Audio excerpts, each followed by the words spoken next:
Kenapa di antara semua yang diperintahkan, yang paling diutamakan, yang selalu disebut-sebut sebagai tiang adalah sholat? Kalau sederhana begini, kalau aku secara pribadi ya, setiap Buddha itu harus punya sesuatu yang menandakan bahwa dia itu Buddha.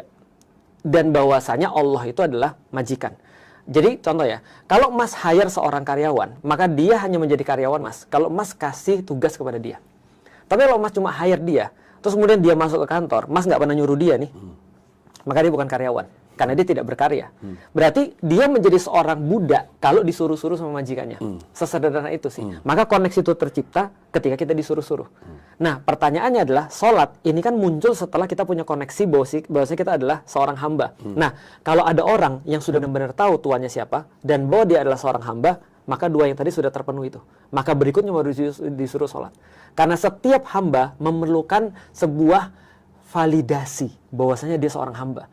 Maka seorang pecinta akan memerlukan validasi ketika dia mencintai seseorang. Kamu mau aku apa sih? Maka biasanya kalau ada orang yang mencintai seseorang, pertanyaan sederhana, mau makan apa? Kamu mau pergi kemana? Dengan kata lain dia cuma bilang ini, kamu mau aku apa? Maka ketika dia sudah punya rasa cinta itu, koneksi itu, maka dia bilang sama Allah, ya Allah aku harus apa? Allah bilang, koneksimu terhadap aku yang paling penting adalah sholat. Maka pertanyaannya berganti, karena kita sudah menyelesaikan kenapa, pertanyaan berganti menjadi bukan kenapa harus sholat.